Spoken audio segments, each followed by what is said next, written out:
जिधर डिफॉल्ट होने की वजह से रुपए पे प्रेशर पड़ेगा, रुपया गिरेगा। जब रुपया गिरेगा फिर क्या होगा? महंगाई बढ़ेगी। तो आगे ही महंगाई आज ज्यादा है, तो जब रुपया मजीद गिरेगा तो और महंगाई बढ़ जाएगी, और जब महंगाई बढ़ेगी गुर्बत बढ़ जाएगी। 5 करोड़ पाकिस्तानी हैं जो गुर्बत की लकीर के नीचे हैं, और उसके ऊपर 5 करोड़ पाकिस्तानी हैं जो अगर इसी तरह महंगाई बढ़ती गई, जो बढ़ती जा रही है, तो वो भी गुर्बत की लकीर के नीचे चले जाएंगे। उसका मतलब यह है कि 2 वक्त की रोटी नहीं खा सकेंगे।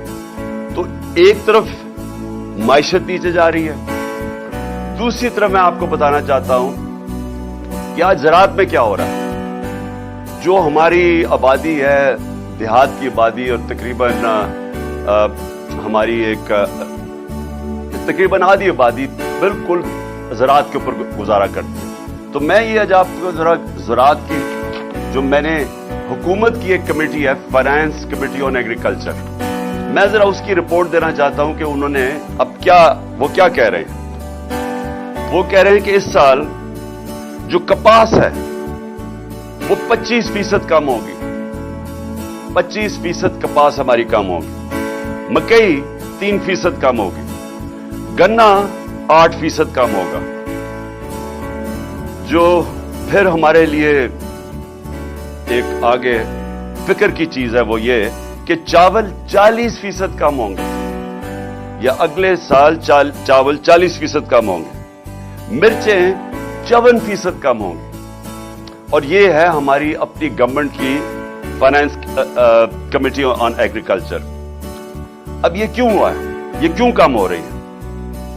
ये इसलिए कम हो रही हैं कि अब जरा आपको मैं कीमतें बताऊं कि ट्रैक्टर की पिछले 5 महीने में जो ट्रैक्टर की सेल है वो 45% कम हो गई है। और फिर जो डीएपी है, डैप है, जो कि खाद है, वो 75% कम हो गई है।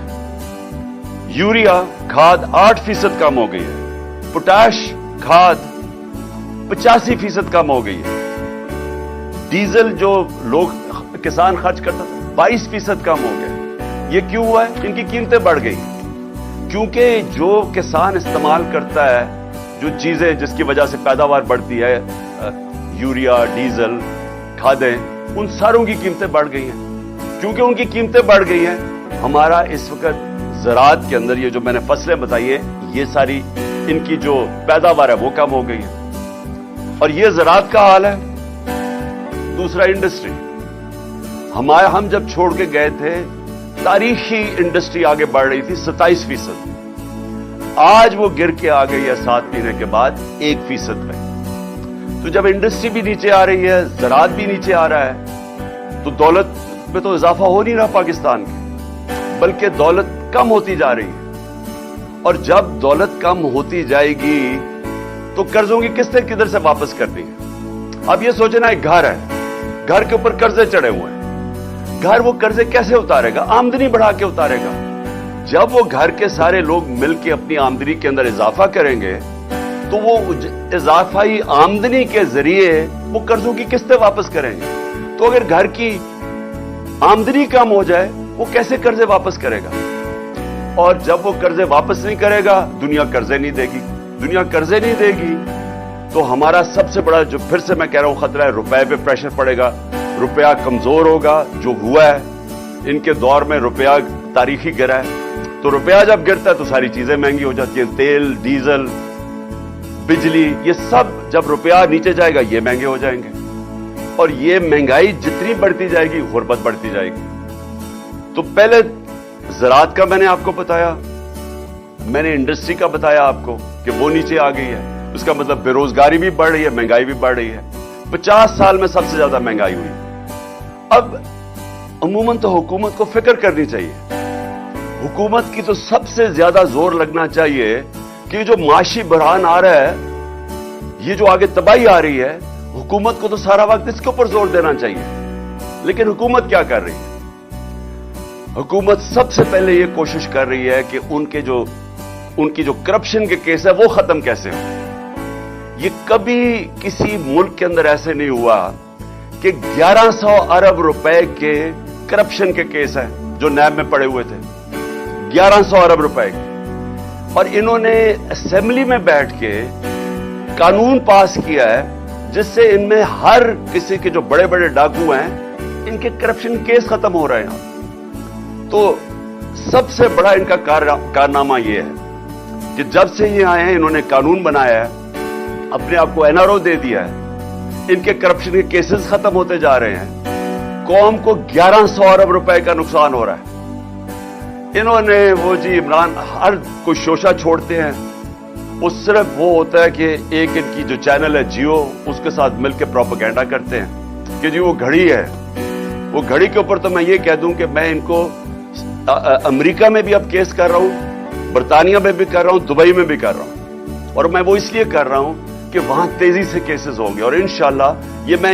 इनको एक्सपोज करूंगा कि ये जो अब आजादी सहाफत के नाम पे ये जो मीडिया हाउसेस बने हुए हैं इनकी ये एजेंडों पे काम करते हैं। ये वो लोगों के साथ मिलकर ब्लैकमेल करते हैं और ये इंशाल्लाह मुझे इन्होंने ऐसा मौका दिया है कि मैं अब बाहर की अदालतों के अंदर इनको एक्सपोज करूंगा जो इन्होंने ये फ्रॉड के साथ मेरे ऊपर ये जो इल्जामात लगाए। लेकिन कहां ये चंद करोड़ की बात जो उठा दी इतनी, और कहां 1100 अरब रुपए के केसेस माफ हो रहे हैं इनके। और शहबाज शरीफ के और बेटों के ऊपर 16 अरब रुपए का वो केस है जो कि एफआईए के अंदर वो 4 गवाह मर चुके हैं, एक इन्वेस्टिगेटर मर चुका है, उसके ऊपर कोई बात नहीं हो रही। उसके केस वो आराम से अपने ऊपर एफआईए का अपना आदमी बिठा के वो केस खत्म, नैब का अपना आदमी बिठा के 8 अरब रुपए के नैब के केस थे जो टीटी केस थे, जो जाली नाम पे इन्होंने पैसा मंगवाया था पाकिस्तान, वो अपना आदमी बैठ के अब वो केस खत्म होगा। जरदारी के केस वो खत्म होंगे।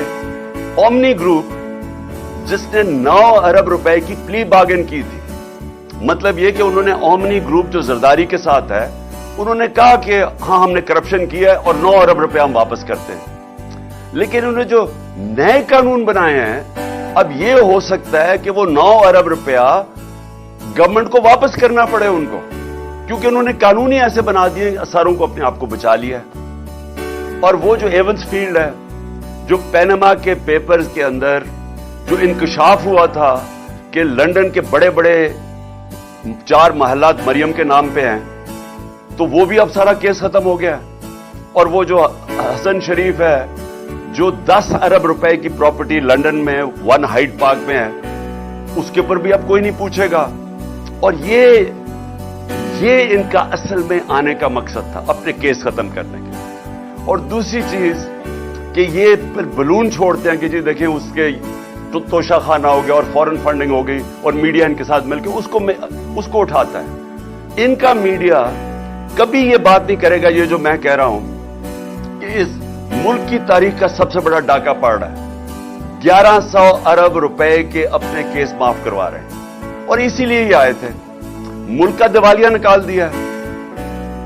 5% थी पाकिस्तान की डिफॉल्ट की रिस्क, यानी जब हम थे मार्च के अंदर ये जो नो कॉन्फिडेंस से पहले, तो पाकिस्तान अपने कर्जों पर कितना डिफॉल्ट करता है, वो 5% थी, आज 80% है। इनके आने से 80%। अब जब चांस आ गई तो मैंने आपको बता दिया है कि ये दुनिया के अंदर पैगाम चला गया है कि पाकिस्तान का अब दिवालिया निकलने लगा है। मैंने एक समी इब्राहिम के साथ प्रोग्राम किया था 6 महीने पहले, मैंने पेशन गोई की थी। मैंने समी इब्राहिम के प्रोग्राम में पेशन गोई की थी कि इनसे मायशत नहीं संभाली जाएगी, ये मायशत नीचे जाएगी, हम अपने कर्जों की किस्तें नहीं अदा कर सकेंगे, क्योंकि ये पहले ही दिवालिया निकाला हुआ पाकिस्तान 2018 में पहले ये छोड़ के गए थे। जब ये 99 में गया था नवाज शरीफ, तब फिर दिवालिया निकला हुआ था पाकिस्तान का। तो इन्होंने तो कभी भी ठीक नहीं किया, इन्होंने तो तबाह करके गए हैं। तो अब इन्होंने आगे कैसे ठीक करना था? तो मैंने तब ये कहा था कि मुल्क उधर पहुंच जाएगा जिधर हम डिफॉल्ट की तरफ निकल जाएंगे। और उसके बाद मैंने एक और चीज कही थी कि जो नेशनल सिक्योरिटी है, मुल्क की सलामती है, वो दांव पे लगेगी, क्योंकि जो लोग ہمیں نکال لیں گے اس سے، ڈیفالٹ سے. میں آج آپ کو کہہ رہا ہوں کیونکہ میں 3.5 سال اقتدار میں رہ چکا ہوں، اور میں ان کو ویسے بھی جانتا ہوں، ان لوگوں کو جن کے پاس ہم جائیں گے ہاتھ پھیلا کے کہ جی اب ہمیں ہماری مدد کریں، ہمیں نکالیں اس میں سے. میں آج آپ کو کہہ رہا ہوں انہوں نے ایک چیز ڈیمانڈ کرنی ہے، اور جب وہ ڈیمانڈ کریں گے اس ملک کی نیشنل سیکیورٹی کے اوپر بہت بڑا کمپرومائز ہوگا. اس لیے میں نے 6 مہینے پہلے کہا تھا، اور جب میں نے یہ کہا انہوں نے کہا عمران خان کے اوپر غداری کے کیس بننا چاہیے، اور آج وہ ہم ادھر آ کے کھڑے ہو گئے. مجھے ایک اور خوف ہے، مجھے خوف یہ ہے کہ انہوں نے ملک سے بھاگ جانا ہے، کیسز اپنے معاف کروا کے معیشت سے سنبھالی نہیں جانی، انہوں نے ملک سے باہر بھاگ جانا ہے. اور اس لیے جو سارے کام کر رہے ہیں اپنے کیسز ختم کروانے کے لیے جو کر رہے ہیں، اپوزیشن کو دیوار سے لگا کے ہمارے اوپر کیسز، یہ جو قاتلانہ حملہ میرے اوپر کیا ہے ان کی ذمہ داری ہے. ان کی ساری کوشش یہ ہے کہ کسی نہ کسی طرح ہمیں اپوزیشن کو کسی طرح ختم کیا جائے، اپنے کیسز ختم کیے جائیں. اور یہ جو اب قانون بدل رہے ہیں، آرمی ایکٹ بدل رہے ہیں، صرف ان کا ایک مقصد ہے کہ کسی طرح ہم آرمی چیف بھی وہ لے آئیں جو ہمارے ایجنڈا پہ کھڑا ہو جائے، جو ہمیں تحفظ دے، جو ہمیں بچائے. تو ساری کوشش یہ ملک کے لیے نہیں ہے، یہ سارا مقصد یہ ہے کہ ہم کسی طرح جو ہم نے 30 سالوں میں جو چوری کی، اور خاص طور پہ پچھلے 10 سال میں، ہم کسی طرح اس کو بچا لیں. جب میں پرائم منسٹر بنا تھا، میں نے پہلے دن اپنی قوم سے جب خطاب کیا تھا، میں نے یہ ایک چیز کہی تھی کہ ان کے مفادات اور پاکستان کے مفادات دونوں تضاد میں ہیں. اگر یہ رہ گئے یہ پاکستان کو نقصان پہنچائیں گے، اور اگر پاکستان نے آگے بڑھنا ہے تو ان لوگوں کو قانون کے نیچے لانا پڑے گا، ان کو NRO نہیں دینا پڑے گا. 3.5 سال میں کہتا رہا کہ میں NRO نہیں دوں گا کیونکہ ملک سے غداری ہوگی. آج یہ ملک سے غداری آپ کے سامنے ہو رہی ہے، قوم کے سامنے. کوئی ان کو فکر نہیں ہے کہ ملک کسان تباہ ہو گیا، انڈسٹری بند ہو گئی، بے روزگاری بڑھ گئی، 50 سال میں سب سے زیادہ مہنگائی ہوگی. یہ ان کا کنسرن نہیں ہے. ان کا صرف یہ مقصد تھا کہ پہلے ان کے کیسز ختم ہوں، اس کے بعد اپوزیشن کو کسی طرح ختم کیا جائے، اور پھر ان کا کبھی مقصد آرمی چیف کو اپنا آرمی چیف لانے کا یہ نہیں ہے کہ وہ آرمی کے ادارے کو مضبوط کرے گا، وہ پروفیشنل ہوگا. میں آرمی کے ان کے اوپر جو بھی کنٹینڈرز ہیں ان کے اوپر بات نہیں کر رہا، میں ان کی نیت کے اوپر بات کر رہا ہوں. میں ان کو 40 سال سے جانتا ہوں. انہوں نے آج تک ملک کے لیے کوئی فیصلہ نہیں کیا. ان کے سارے فیصلے ہوتے ہیں اپنی ذات کے لیے، اپنی فیکٹریوں کے لیے، اپنی چوری کے لیے، اپنے جو محلات باہر بچانے کے لیے. تو مجھے جو خطرہ ہے وہ یہ کہ یہ سارا کر کے جس طرف ملک جا رہا ہے، یہ ملک سے بھاگیں گے، پھر سے ملک چھوڑ کے بھاگیں گے. اور ایک ہی طریقہ ہے ملک کو اب مزید تباہی سے بچانے کا، اور وہ ہے صاف اور شفاف الیکشن. اس کے علاوہ کوئی دوسرا طریقہ نہیں ہے. اور یہ جو ہماری مارچ ہے، یہ صرف یہ ہے، قوم بتانا چاہتی ہے، قوم ایک پیغام دینا چاہتی ہے. یہ جو مارچ کے ذریعے قوم یہ بتانا چاہتی ہے کہ یہ جو لوگ 30 سال سے ہمارے اوپر مسلط ہوئے اور لوٹا انہوں نے، قوم اب ان کو نہیں ایکسپٹ کرتی. قوم ان کے ساتھ متحد ہے. الیکشنز میں بار بار قوم نے بتایا کہ ہم ان کے ساتھ نہیں کھڑے. 37 الیکشنز بائی الیکشنز میں سے 29 جیتی ہے تحریک انصاف. جب ان کے ساتھ پورے اسٹیٹ مشینری بھی کھڑی تھی، ساری جماعتوں نے مل کے ایک ٹکٹ پہ الیکشن لڑا.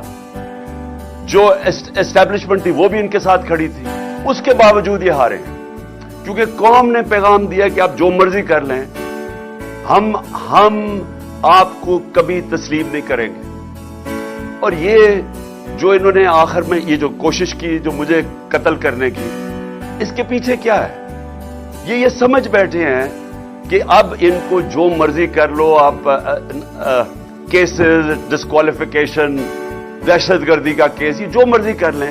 ان کو پتا ہے کہ یہ اب تحریک انصاف کو نہیں روک سکتے. لہذا कोशिश यह है कि किसी तरह इमरान खान को रास्ते से हटाया जाए। और ये जो वारदात की गई थी, ये इन 3 लोगों ने की थी। ये 3 लोग इसके अंदर शामिल थे और मैंने तीनों के नाम दे चुका हूं, जिसमें शहबाज शरीफ, ये जो है राना सनाउल्लाह, दोनों मॉडल टाउन के अंदर दोनों ने दिन दिहाड़े लोगों को कत्ल करवाया था। अभी तक केस पड़ा हुआ है। और अगर काश कि उस केस का अगर फैसला हो जाता तो ये इनकी जुर्रत ना होती आगे ये करने की। और मुझे ये भी शक है कि वो जो 4 गवाह रमजान शुगर मिल में, ये जो FIA के केस में, 16 अरब के केस में जो वो गए और जो डॉक्टर रिजवान गया, इसके ऊपर भी तफ्तीश होनी चाहिए कि कैसे इनके आते साथ ही ये सारा इनका केस ही खत्म हो गया, क्योंकि सारे गवाही खत्म हो गए और वो इन्वेस्टिगेटर भी मर गया। तो इनकी हिस्ट्री है, इन्होंने ये जो मेरे ऊपर वारदात की, ये हिस्ट्री है। और ये जो फैसल था, ये बिल्कुल इनके साथ मिला हुआ था। और मैं इंशाअल्लाह ये चीफ जस्टिस से डिमांड करता हूं कि जब भी आप इन्वेस्टिगेट करेंगे, क्योंकि इन्वेस्टिगेशन तो अब सिर्फ चीफ जस्टिस के नीचे हो सकती है, यह साबित होगा कि ये तीनों ने मिलकर ये प्लान किया था मेरे ऊपर। और सिर्फ इसलिए कि किसी तरह ये इमरान खान रास्ते में खड़ा है, NRO ये नहीं देता, ये हमारी करप्शन के ऊपर पीछे नहीं हटेगा, तो इसलिए इसको रास्ते से हटाया जाए। तो कौम को आज मैं ये कहना चाहता हूं कि ये है फैसला कुल मरहला इस कौम का। ये जो हमारी मार्च है, ये जो वक्त है पाकिस्तान में, अंग्रेजी में इसको डिफाइनिंग मोमेंट कहते हैं। हमारी तारीख के अंदर ये वो वक्त आ गया कि हम अपने मुल्क का रास्ता बदल सकते हैं। अगर कौम जब खड़ी हो जाती है, जब कौम फैसला कर लेती है कि हम ना इंसाफी नहीं बर्दाश्त करेंगे, हम जुल्म नहीं बर्दाश्त करेंगे, वो कौम अपने आप को आजाद कर देती है। और अल्लाह ने इसको जहाद कहा हुआ है कि जुल्म और ना इंसाफी के ऊपर उसका हुक्म है हमें कि आप खड़े हो इसके खिलाफ। इस जुल्म, जालिम और जुल्म, खौफ के बुत के सामने ना झुको, खड़ा हो उसके सामने, और तब अल्लाह कौमों को आजाद करता है। कभी भी वो कौम जो नाइंसाफी को बर्दाश्त कर लेती है और इस तरह के चोरों को अपने ऊपर बर्दाश्त कर सकती है, कभी उस कौम को कोई मुस्तकबिल नहीं होता। वो मकरूज ही रहती है, वो हमेशा गरीब ही रहती है। वो कौम, उसका कभी परवाज ऊपर नहीं जाती। और हमारा मुल्क तो बड़ा एक अजीम ख्वाब का नाम था। हमारा वो ख्वाब था जो हमने एक मिसाली इस्लामी फलाही रियासत बनानी थी, मदीना के तर्ज के ऊपर, और हमने वो असूलों पे खड़ा करना था जिसका सबसे बड़ा असूल अदल और इंसाफ था।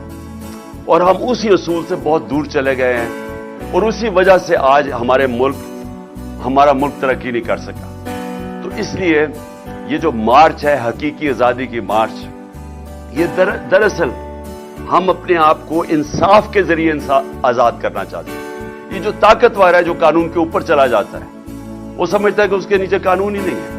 मैं पाकिस्तान का एक्स प्राइम मिनिस्टर FIR नहीं दर्ज करवा सका क्योंकि वो ताकतवर है। तो अगर मुल्क का एक्स प्राइम मिनिस्टर, सबसे बड़ी पार्टी का सरबराह, कातलाना हमला उसके ऊपर होता है, अगर वो FIR नहीं दर्ज करवा सकता, तो इस सारी अवाम से मैं पूछता हूं, आपके हाथ में क्या है? इसका मतलब कि जब अवाम ताकतवर के सामने आएगी तो वो तो कभी जीत सकती नहीं है, क्योंकि इंसाफ ही नहीं है। तो ये जो आप निकल रहे हैं, पहले तो मैं फिर से आप सबको सलाम करता हूं, लेकिन दूसरी चीज मैं ये कहना चाहता हूं कि ये जब जद्दोजहद करते आप इंसाफ के लिए, ये फिर इसकी पीछे नहीं हम मुड़ के देखते, हम अपनी किश्तियां जला के जद्दोजहद करते हैं। और मैं इंशाल्लाह जो प्लान कर रहा हूं, और मैं सैटरडे को अनाउंस करूंगा कि किस दिन मैंने पिंडी पहुंचना है, और इंशाल्लाह ये मेरा ईमान है, क्योंकि मेरी कौम जागी हुई है आज। ये मेरा ईमान है कि पाकिस्तान की तारीख में सबसे बड़ा अवाम का समुंदर इंशाल्लाह पिंडी पहुंचेगा।